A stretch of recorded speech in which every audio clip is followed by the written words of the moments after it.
the most polluted hotspot area across the four countries.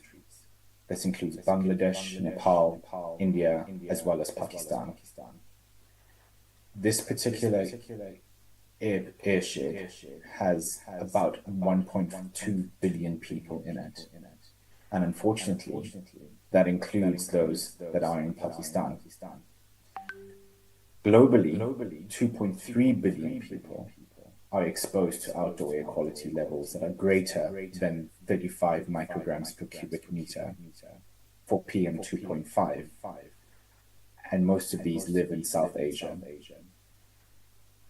The eye of the storm, in terms of air quality, lies within the Indo-Gangetic Plain and Himalayan foothills, as it is the most polluted hotspot currently. Air pollution has significantly reduced human capital and development and the economy. If we're talking about financing air quality, we need to identify the issues. The first being in the South Asia region, 2.2 million people have premature deaths each year. That is the average South Asian losing, on average, the life expectancy of 5 years. The average South Asian lives more than 2 weeks a year suffering from air pollution-related diseases. And just think about it, how many times you've had a prolonged respiratory infection or issue or virus. The most significant diseases include heart disease, lung disease, and diabetes. The adverse health effects have high economic costs in terms of reduced labor productivity and foregone output. The annual welfare costs in South Asia, in that particular Indo-Gangetic Plains and Himalayan foothill regions, has been estimated to cost 10% of the GDP per annum. So from a healthy life to a disease or disability to an early death, which has reduced expected life years. However, let's talk about what the current status quo of funding is. I've already asked you to memorize a number, a figure, 1%. That just 1% of international funding targets outdoor air pollution projects in the time period between 2019 and 2023. This underfunding is persistent and it's a chronic issue. Our analysis shows that the most polluted low and middle income countries, particularly in the most vulnerable areas, are missing out on funding almost entirely. Second is the scarcity of funding. Scarcity of grant funding hampers progress. The types of funding is critical. This is a stark contrast to the 63% share of grant funding across other developmental assistance. 92% of air quality funding is provided in the form of loans. Only a third of those loans are actually at concessional rates, essentially rates that are more favorable and not at the market rate. And 2/3 of it are at the market rate, which creates a debt hurdle and will hinder the uptake of vital assistance. One other thing I'd like to bring to your attention is the issue of black carbon. Black carbon receives smaller amounts of funding despite its unique climate and health impacts.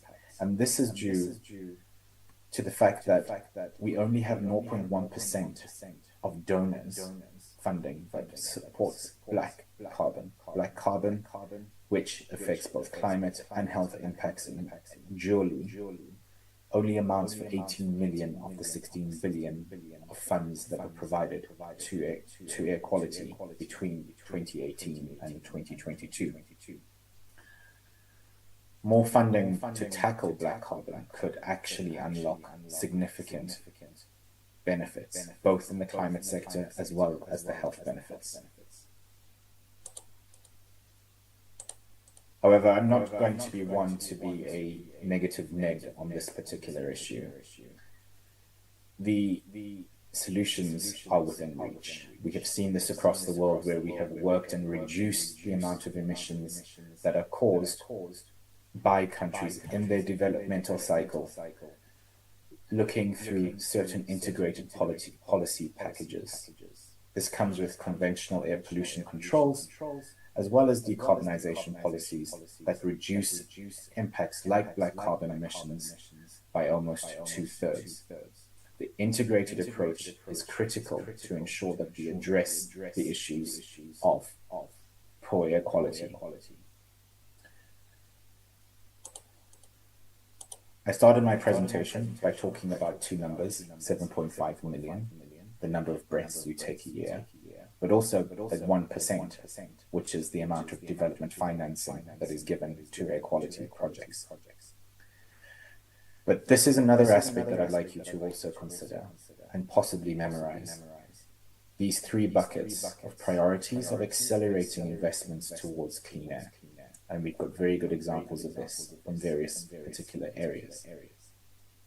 If we look at strengthening institutions for air quality governance, this will first of all place clean air at the center of government's economic and welfare agenda, empower an airshed like the Indo-Gangetic Plains and Himalayan foothills to achieve results faster and reduce the cost. Second, leverage information. Invest in collecting, assessing, and leveraging air quality data. This has been seen very well across the world in many of the projects that the World Bank has done, but also has been seen and rolled out currently in the Punjab work that has been done under the Punjab Clean Air Program in collaboration with the World Bank. This particular program looks as well as engaging citizens on clean air action, raising an awareness about this particular issue. Because only through awareness raising can we bring about the behavioral change that is needed to address poor air quality, as well as prioritize the most cost-effective emission reductions first. And we do this through various modeling and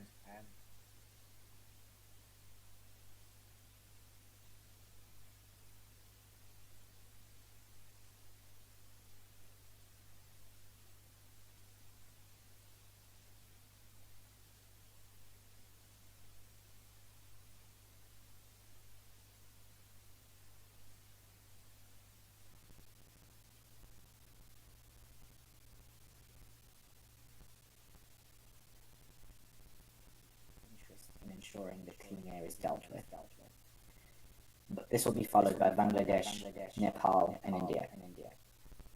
The policies that create clean air markets also needs to be looked at. How do we start linking economic development with reducing the issues around air quality? Establish the attractive environments for private sector investments, critically to ensure that the private sector is also involved in this. A lot of what the private sector is trying to ensure is making profit. However, that profit needs to be linked to ensuring we're also addressing the issues, the environmental issues like air quality. Lastly, redirecting environmentally harmful subsidies and policies like fertilizer subsidies, which contribute to secondary pollutants in air quality. These particular aspects need to be really looked at and seen how we can address them. Those three buckets are what, at the World Bank, we are looking to do through our various programs to ensure that we address poor air quality, but ensure financing is provided for it. Lastly, significant additional financing is needed to address the air quality target. From our estimates, we identify that additional cumulative investments that is needed to halve the number of people exposed to high levels of poor air quality and to meet WHO interim target of 25 micrograms by 2040 needs an investment of 3.2 trillion.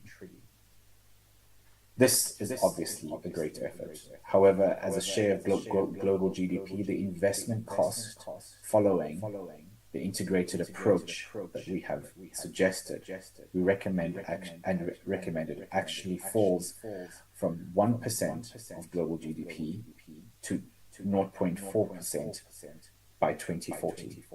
This would require us to increase funding from 8.5 billion in 2020 to 13.9 billion annually until 2040 to ensure we can address the issue of climate change. Well, climate change and poor air quality. However, we also talked about ensuring that both the public and private investments are done in clean air. And these need to look at specific areas like strengthening monitoring and results measurement, linking financial incentives to results achievement, and appropriately blend finance to achieve payback methods for clean technologies that allow for a rapid market penetration. Together we can do it. We can ensure that 1% increases much more than where it is currently. Ensuring that we bring back to the 7.5 million, going back to the 7.5 million breaths you take a year. Let's try and ensure that you can breathe much better in the future. On behalf of the World Bank, I thank you.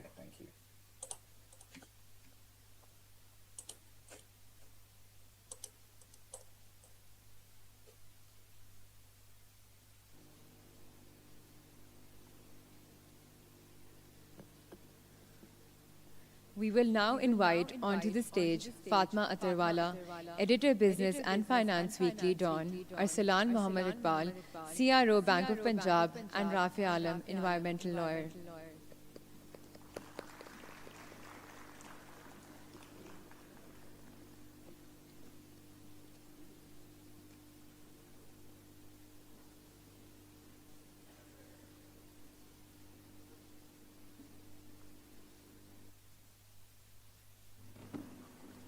Hello everyone, I'm Fatima Attarwala. I head the Business and Finance pages at Dawn, and I'm the host of All Things Money, a podcast that airs on DawnNews English. I think since morning what we have heard again and again and again and again is that we have a lot of dirty air in Pakistan. When my family wakes up in the morning and everybody has sniffles and coughs, the normal thing to say in Karachi is, "Mausam badal gaya hai, isliye nazla ho raha hai." But I think now we know that it's not the weather that is changing, it's the constant existence of dirty air. Like the Honorable Minister Musaddiq Malik Saab said, just breathing this air is like smoking cigarettes. Everybody sitting in this room right now, we are losing seconds of our lives just because we are breathing. So yes, undoubtedly, this is something that needs to be worked on. But why would anybody work on it? It makes sense for the government to do it because they are the government, the public sector will do it, the multilateral donors will do it. But how long can their resources last? Without a business case, without profitability, all the best efforts will reach a limit. So my argument today and the conversation that we are going to have today is how do we make air pollution work for Pakistan? How do we use it in our businesses? How do we make a sustainable business model out of it? And how do we talk about it in terms of international market and access to climate financing?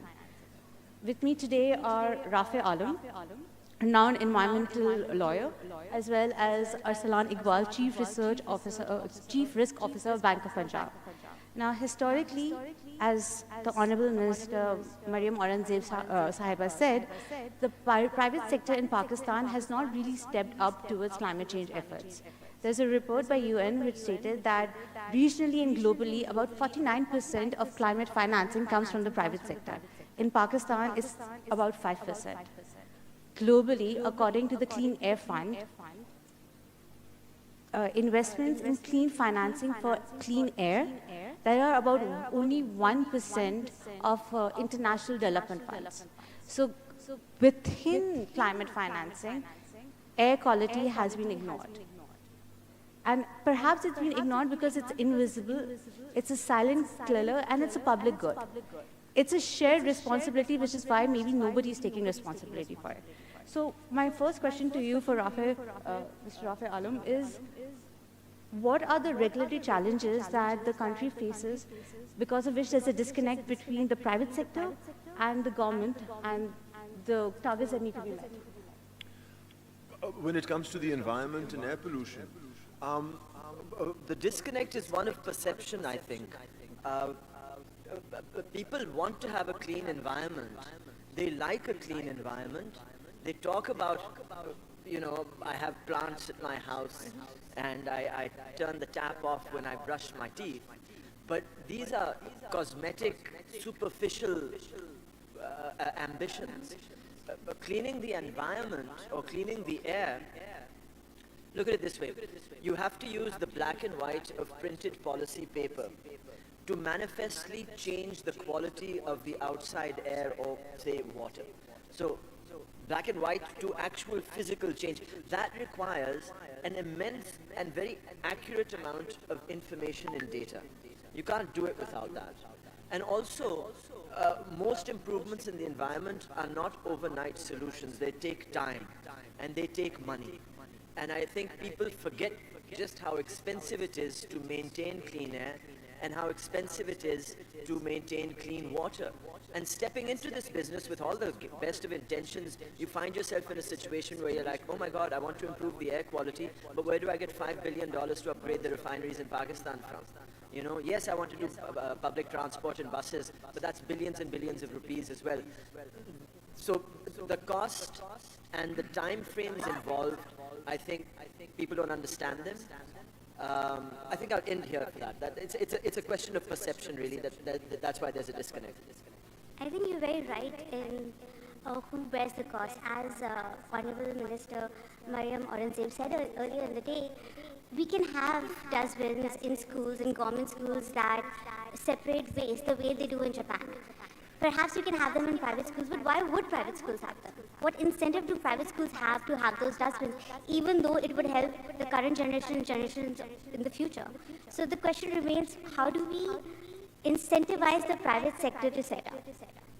Salar Iqbal sir, can you tell me what role commercial banks can play in reducing air pollution when profitability is a core driver? So, Assalamu alaikum everyone. While profitability is a core driver for any capitalist society or the capitalist way of government, there are numerous projects and feasibilities available to do business in a greener way, to do business while it still remains sustainable. And banks have always been playing a key role in having this capital available to such businesses, to such borrowers. And banks usually, 10 years ago shied away from, such kind of initiatives just because of lack of understanding and obviously lack of knowledge. One tends to be, afraid of the unknown. So until and unless, cash flows start dropping in, banks, do not lend to such projects. And it is always about the ability to repay. But over the last few years, our regulator, the State Bank of Pakistan, has come up with numerous guidelines and regulations, especially the recent one, which is the Environment and Social Risk Management Framework, under which banks have to promote green financing, have a control on own impact, so by way of own impact reduction, and this framework is mandatory and to be adopted by the end of this year. Other products or role that a bank can play is through green financing, direct green financing of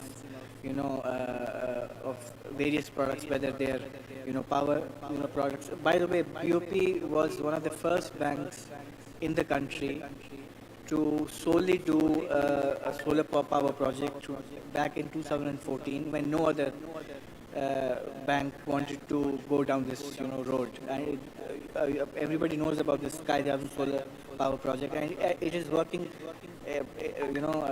very efficiently even today, and the debt has been repaid just because of those cash flows. It was a cash cow back then, So it's all about, so once such projects start slowly and gradually, banks have started to pick up, and Bank of Punjab alone has financed more than 600 megawatt of clean energy. So there are, we've been participating in, the Government of Punjab's Clean Air, program as well. So there are multiple ways in which, banks can extend financing for, whether it's vehicle financing, EV financing, which we've done. We financed 3,000 EVs for, under the Government of Punjab scheme.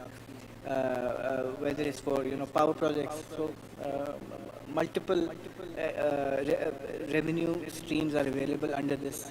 And it's just about the appetite of the market to come out and bring these, alternate products into the market. You have to create a demand for it. Absolutely. When we talk about demand and energy, I think the solar boom in Pakistan is one of the best examples of how the demand in the market shifted many megawatts, gigawatts towards solar energy, even though it created its own set of problems. So, but talking about emissions and clean energy, Mr. Rafi Alam sir, some research suggests that about 45% of air pollution comes from tailpipe emissions. Now, yes, we need cleaner fuel, perhaps we need EVs, but again, what role can environmental regulation play in unlocking finance? For example, refineries are great, and who should bear the cost? Should it be the refinery, should it be the regulator, should it be the government? Well, firstly, we're beginning to, there are a few reports that suggest that the overwhelming year-long contributor to air pollution in Pakistan cities is emissions from automobiles. And that points not just to some of the old rolling stock of combustion engines, but also to the very poor quality of petrol and diesel that we refine here in Pakistan. The control over the quality of refineries is actually skewed between the federal government and the provinces. The federal government Ministry of Petroleum and Natural Resources has something called the Pakistan Petroleum Refining, Blending and Marketing Rules of 1971, which it has used up until recently, 2016, 2017, to set what is known as the RON, R-O-N of fuel, which is the efficiency with which it combusts, and also with regard to the addition of manganese into petrol, which is something petrol companies were doing to hide the RON quality. At the same time, on the provincial level, all the provincial environment protection agencies, by the very law that they're set up with, have the power and authority to direct either a specific automobile or a class of automobiles to fit such pollution control devices as may be determined, and also to set fuel quality standards. So the EPAs can actually tell fuel companies that you need to produce Euro 5. But they haven't. None of them have, because the general belief is that the EPAs don't have the capacity, or rather the authority to carry that out. That's really the subject of the federal government. As far as the federal government is concerned, there has been an awareness of the low-quality fuel in Pakistan for quite some time. I think in 2006, there was a cess that was levied so that the refinery companies could collect revenue that they could put into this billion-dollar sort of expenditure they required to be upgraded. I don't know what happened to that money, but in 2022 or 23, there's a new refinery policy that extends. It says in the next 5-6 years, the refineries have to go and do this. So they're collecting a cess from us, so we become the final payer of this investment, but we will eventually reap the benefits as well, because it will be a huge chunk of air pollution improved. So there is a regulatory mechanism, I think, for fuel quality. The other thing is that other than automobiles, you have air pollution caused by energy production and also through industry. There are numerous industries in Pakistan and Punjab, each one of which could benefit from various pollution control devices. I think we need to encourage a market for the availability of these pollution control devices, and then those industries, through the polluter pays principle, who would have to be investing in them. And that's, I think, where financing can become helpful, especially for small and medium enterprises. I find actually that large industries in Pakistan have no problem complying with environmental law by and large. But the trick is with the small and medium industries, which are much greater in number. They don't have the sort of money and they don't have the sort of land and other resources which can help them do this. But I think you need a market for things like pollution control devices, and I think we have the financing for it as well, and you get the ball rolling quickly enough, and what even the SMEs will find, what pollution control devices and better technologies do is they allow you to consume your raw materials and resources far more efficiently. That usually winds up meaning more profit for the industrialist. So at the end of the day, if you comply with the environmental regulations, you're consuming resources more efficiently and you're producing things more cheaply. So it turns out, by and large, to be a win-win for everyone. Okay, so if I were to answer the question that I asked, who should bear the cost? In the case of energy tailpipe emissions, it is us, because we are paying part of the cess, and that makes sense. We are breathing the air, we should help address it. And in the second case, when we talk about SMEs and we talk about the informal sector, if they see a business case for, if they can get more profits by being more transparent and more accountable, then yes, obviously they would also want to shift to greener sources of greener processes. But then the question comes, how do we create that awareness? How do we let them know this is how you do it? By their very nature, SMEs are small. By their very nature, they're not very literate. And the informal sector, because it's not tapped, because it's not digitalized, it's harder to reach. If we could, we would tax them. So how do we address, how do we explain this to the informal sector, to the SMEs? Look, Pakistan is not the first country to face environmental issues. Other countries and other environmental regulatory authorities have done this through the course of the 20th century. The first generation of enforcement is relatively straightforward. If you pollute, we'll shut you down, we'll close you down.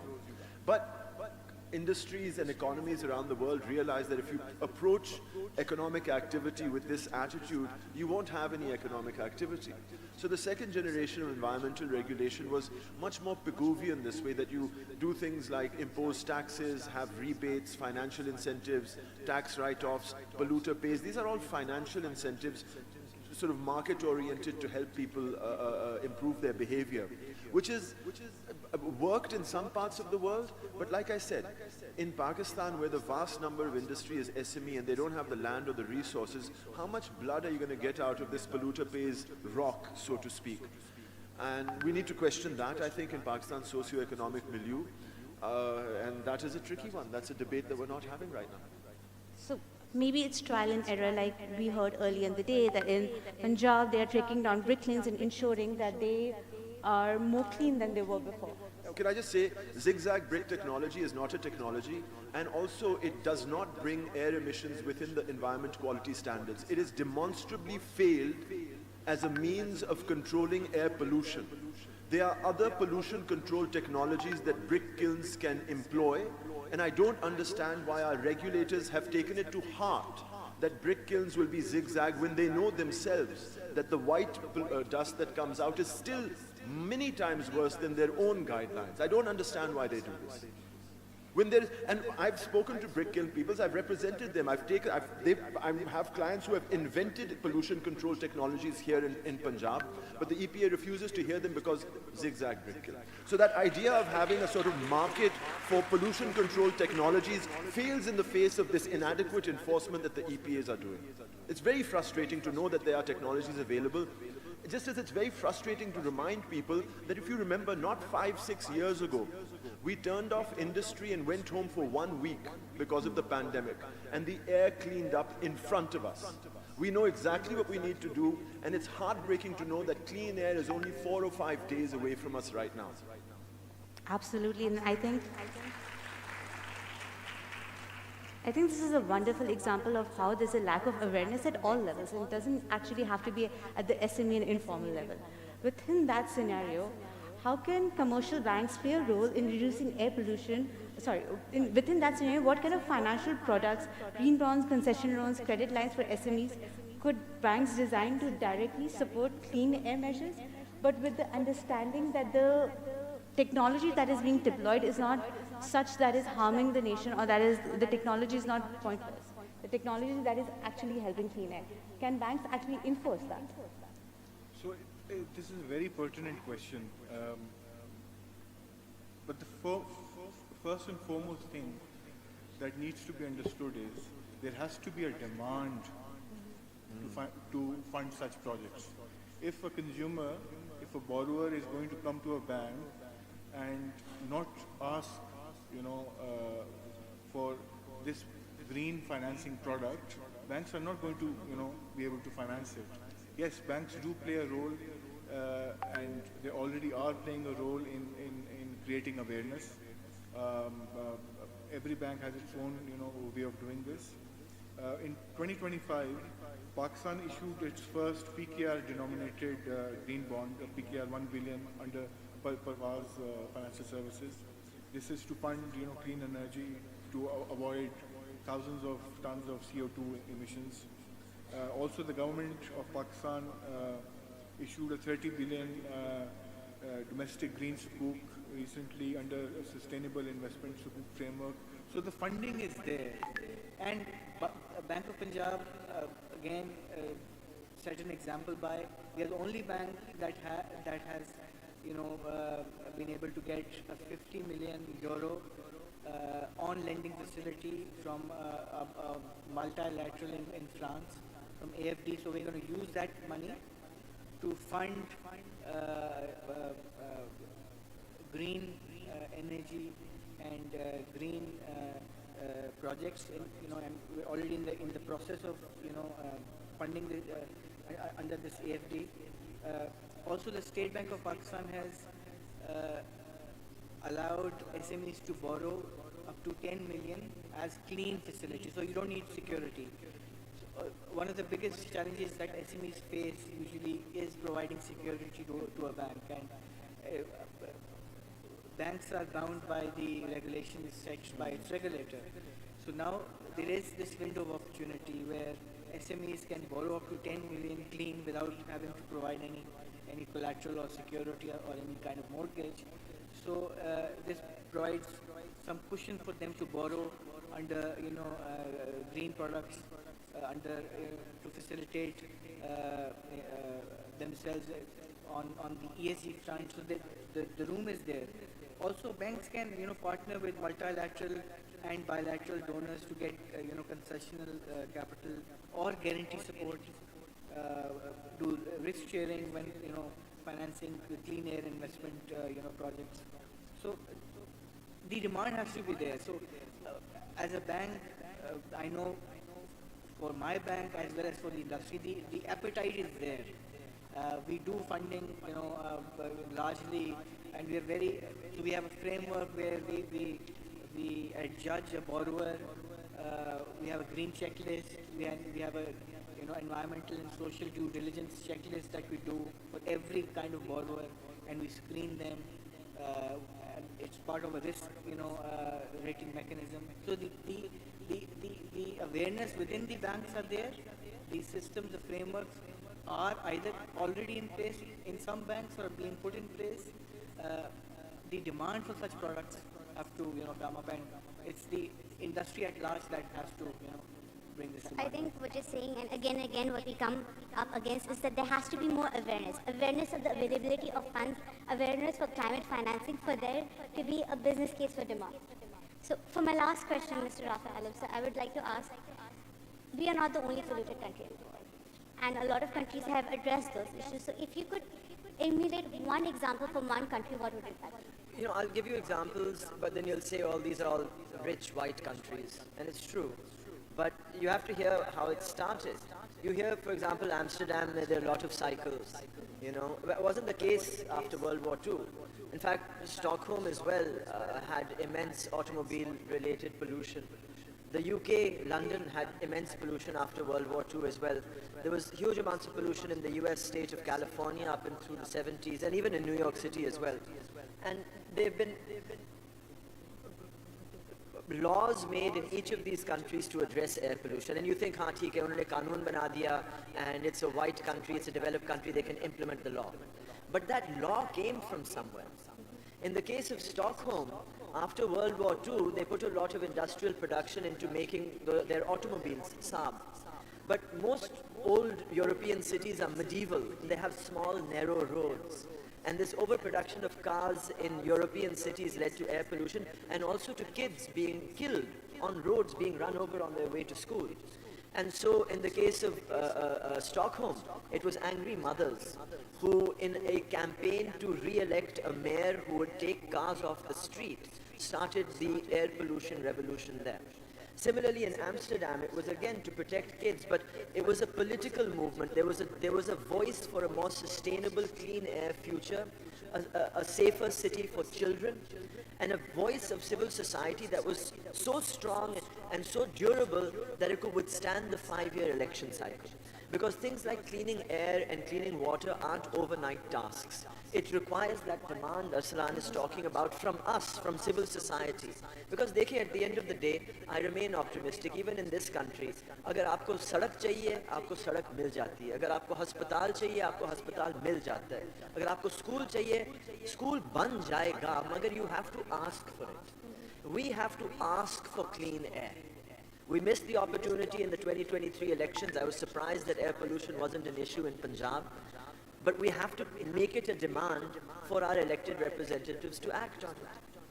So I think if I were to just sum up the discussion we had, awareness, political will, but more importantly, the will of the people in asking for this is what would drive Pakistan towards cleaner air. Thank you so much, Sir Rafi Alam and Sir Salan, for joining us today. Thank you.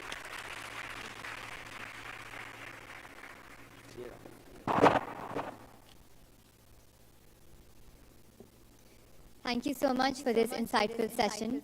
We will now hear closing remarks from Zafar Masood, Chairman, Bank of Punjab.